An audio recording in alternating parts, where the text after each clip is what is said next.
Let's start with C9. Amazing so far. Jojo and Blabber seem unstoppable. They dominate the defending champs energy and the Young Guns 100 Thieves. You know, it's a good time when Berserker barely has to help for this team to win games.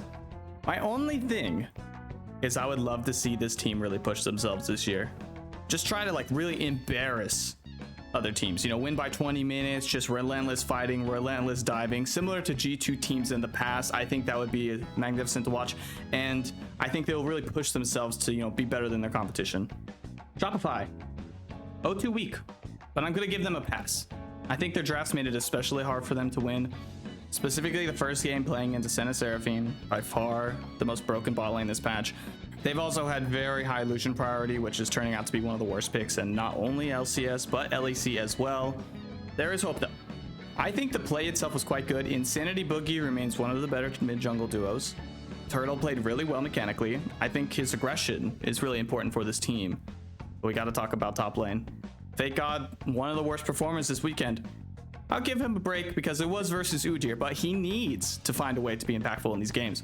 Right now, he is just completely desynced from the team, and they can't win with him just being a passenger. Speaking of FlyQuest, listen, I know they 2-0'd, and I know they had decisive wins, but this team's got some problems. They've got some problems. Individually, they look great. Heck, Jensen looks flat out rejuvenated, and Inspired looks as good as ever. Even their drafts were some of the best this weekend, but here's my issue. Their team play, especially team fight around objectives, it's dizzying. It's flat out mind-boggling. Go watch their decision making around third Drake versus IMT and try to convince me it isn't a concern. They don't know how to properly retake River, or why every team fight is a 4v5 versus Shopify because our Udyr is trying to flank, even though we are playing a ball comp versus heavy engage. I have no doubt they can roll over most teams with what they're bringing, but they really need to be on the same page if they want to be playing for Worlds. Energy, the defending champs. At this point, how can you not be a fan of this team? I just love how fun this team is to watch, and they just go hard every game, win or lose. And you know there's going to be some chaos in some way, even in the game they won. They threw, it was an absolute slug, and it was still like the most fun game this weekend. And nothing feels new from bringing in Huhi so far.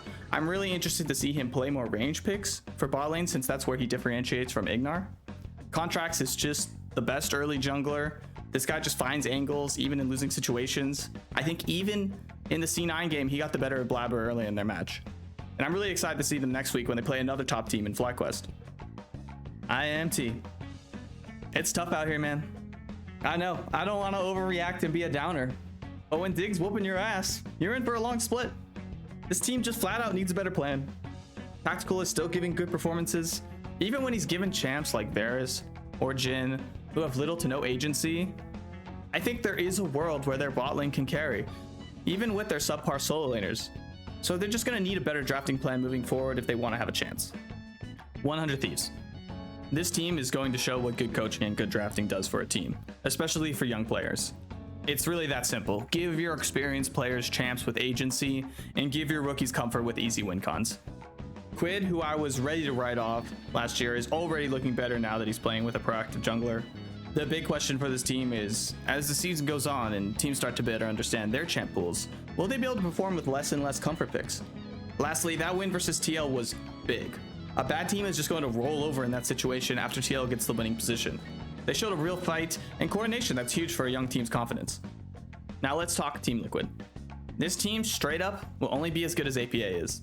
They will win or lose depending on if he can outperform his counterpart. That's just what it is because of how this roster is built. This team's whole identity is getting small advantages in lane and turning them into objective stacking, which is a winning strat. I have no problem. But if your mid is getting outperformed, you're going to lose a lot of close games because you have no big advantage coming from other roles, just the map control. I think at least for the first half, they have to stop giving him mid lane comfort and just push him to improve on more meta champs. Lastly, the macro has to be better. How do you get TP flanked, not once, but twice versus 100 Thieves, when you know that's their only win con? Just unacceptable with how many vets they have. Lastly, Dignitas. If you like top lane action, this is your team. Rich is going to set records for isolated deaths and solo kills all in one split. This team is low-key really bad, but they have the right attitude about it. They go into games thinking, hey, we suck, and no one thinks we can win, so let's just play like animals and whatever happens, happens. Which is definitely one of the better mindsets for these type of rosters. They might even be able to float to middle of the pack doing this, but losing scrims endlessly does take a toll, so we'll see how long they can last if that continues. XCU is also stirring the pot in interviews, and although I dislike non-established players trying to play the villain, at least someone is trying to make things interesting between the players, so props to him. Week 2 is going to be on the brand new patch 14.2, so it should be really exciting to see the meta evolve, any new picks that come in, and just how these teams improve. Thank you for watching, everyone. Like and subscribe, and I'll see you guys next week.